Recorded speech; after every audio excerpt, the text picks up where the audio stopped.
Eh, en esta ocasión tenemos como invitada a la licenciada en Psicología, Juliana Causarano. Muchas gracias por estar.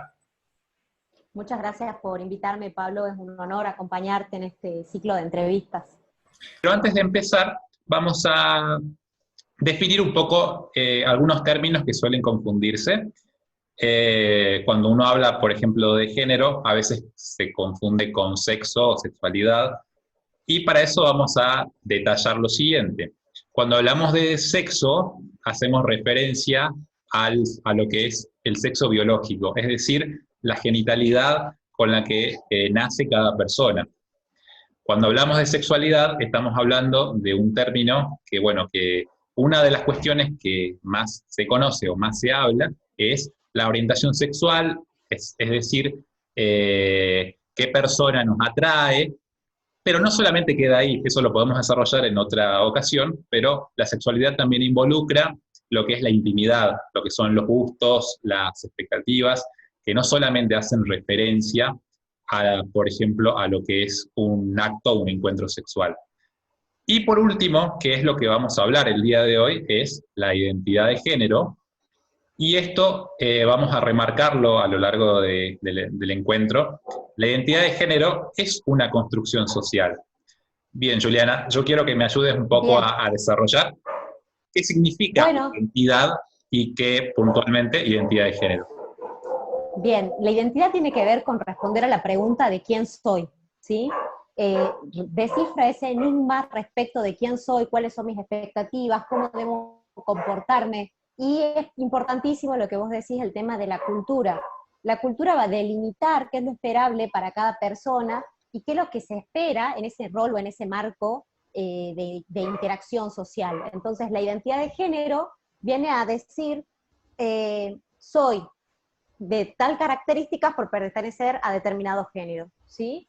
Me enmarco dentro de este patrón de comportamientos o de estas conductas deseables en función de lo que la cultura espera de mí, ¿sí? Eso sería la construcción de género.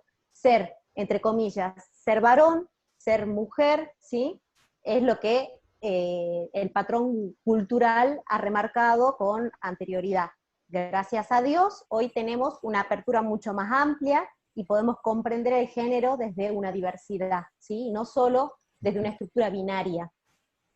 Claro, para profundizar esta última palabra, lo de la cultura binaria, Ujú. existen hoy en día personas que no se identifican con uno de los géneros preestablecidos, por ejemplo, varón o mujer, sino que justamente se consideran no binarios, porque no Sí, se quieren atar o no se quieren identificar plenamente con uno de estos dos perfiles, que está muy bueno, es algo que es nuevo, pero es nuevo desde la visibilización quizás en medios de comunicación y demás, pero que es algo que siempre ha existido. A lo largo de la historia, las personas tienen, como quien dice, un proceso interno que recién ahora, en estos últimos años, uno obtiene el valor, sobre todo en la cultura occidental, de poder expresarlo. Bien, absolutamente. ahora yo te pregunto, ¿desde qué momento la persona empieza a construir su identidad de género? Bien, desde el momento en que mamá nos espera en su vientre, nos eligen un nombre, ¿sí? Ya nos carga de expectativas. Al elegir un nombre ya segmenta una expectativa, ¿sí? No es lo mismo pensar el nombre de los abuelos, de los padres, ya da un legado familiar, ¿sí? O un nombre diferente. La nominación es fundamental al momento de construir la identidad de género. Inclusive, escuchamos padres, ¿sí? Ay, ¿de qué color vamos a pintar la pieza? ¿Qué va a ser? ¿Va a ser varón? ¿Va a ser mujer? Y empieza a construirse desde la genitalidad esa idea. Entonces tenemos que empezar a desterrar básicamente este concepto binario, ¿sí? De decir, rosa porque es nena, celeste porque es varón, y empezar a ampliar y a utilizar los colores con libertad, independientemente del sexo biológico, atendiendo a la distinción que hiciste al principio, ¿sí? Entonces, desde el momento de la gestación, ya empezamos a construir esa identidad. Por supuesto que la crianza, la cultura, el medio en el que nos desarrollemos, va a influenciar notoriamente lo que es la identidad de género que adquiramos en el desarrollo de nuestra vida. Así es. Entonces, la cultura también juega un rol en lo que es la definición de la identidad de género de una persona. Absolutamente, la cultura delimita qué funciones debe cumplir tal persona por pertenecer a tal género. Sin ir más lejos, cómo era la cultura pensada anteriormente, la mujer en la casa, vinculada a la crianza, la familia, el hogar, ¿sí? Entonces se le asociaban características de ternura, dócil, la mujer debía ser lo que se llamaba el concepto de ser femenina. Ser femenina era ser una persona que cuidaba su estética, pero no demasiado para no ser exuberante, por ejemplo, y representar este ideal de madre, casa, hogar, ¿no? No era pensada la mujer en otro ámbito. El hombre, en contraposición, el hombre de puertas para afuera, ¿no? El hombre como ser social, rodeado de amigos, actividades deportivas, siempre buscando confirmar su virilidad, teniendo, no siendo, a ver, del hombre se esperaba, por ejemplo, que no sea monogámico, mientras que la mujer sí. El hombre puede tener acceso a otro tipo de relaciones, pero la mujer no. Entonces, eso es cultural. Y esa es una cultura que estamos tratando de erradicar, ¿sí? Ujú.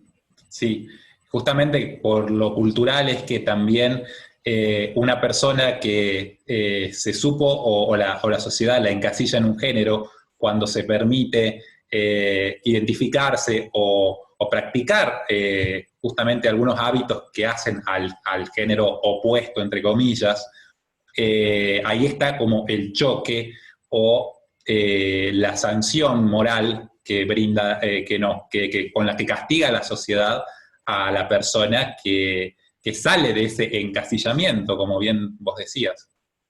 Absolutamente. La sociedad misma te va acercando, ¿no? A ver, sin ir más lejos, una persona cercana, no sé, a los veintitantos años, 28, 30 años, la pregunta es, ¿y ya te casaste? ¿Te vas a casar? ¿Vas a tener hijos? ¿Sí? Ya la sociedad va marcando un ritmo, te va juzgando de alguna manera y busca regular que las personas cumplimenten determinados objetivos en determinados momentos de la vida. Y eso pasa con el género, en función del género. En función del género son las expectativas sociales que se tienen, y cuando una persona no se siente a gusto con esas expectativas sociales, aparece toda una serie de malestar emocional que a veces es muy difícil de canalizar. Ahora bien, una de las etapas más sensibles de la persona es la adolescencia, porque es una etapa de descubrimiento, ¿sí? ¿Qué ocurre cuando una persona adolescente empieza a descubrir que su identidad de género no coincide con las expectativas que tiene la sociedad sobre esa persona? Bien, como vos decís, es una etapa de descubrimiento, es una etapa en donde uno ensaya roles, uno practica su identidad, qué quiero ser, cómo me veo laboralmente, socialmente, qué rol creo que voy a tener en esta sociedad, el proyecto de vida. Uno empieza a delimitar y delinear las bases.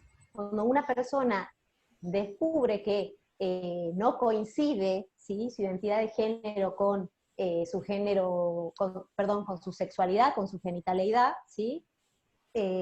Pueden aparecer ciertas, depende de la familia y en las circunstancias en las que se dé, ¿sí?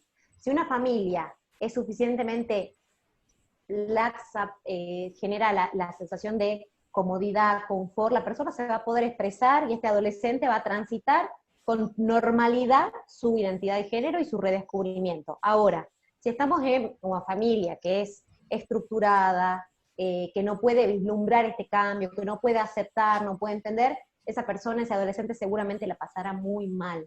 Entonces, como sugerencia, desarrollemos la tolerancia, la empatía, nos pongamos en el lugar de esa persona que está trazando las primeras líneas de su proyecto de vida y se descubre en una incongruencia con lo biológico y la expectativa social. Entonces, generemos este espacio de empatía con el otro. Bien, bueno, muy clara tu explicación, Juliana. Te agradezco mucho el tiempo que nos Bueno, brindaste. Y bueno, Muchísimas gracias, Pablo, por invitarme a participar. bueno, y nos quedamos con este mensaje que creo que es lo más importante, empatía, escucha activa, tolerancia, que es lo que de a poco esta sociedad empieza a desarrollar, pero si cada uno como persona, cada uno, cada une, pone de su parte, se puede hacer más llevadero y en un futuro quizás podemos aspirar a una sociedad que sea más inclusiva. Muchas gracias y será hasta el próximo encuentro. Hasta luego.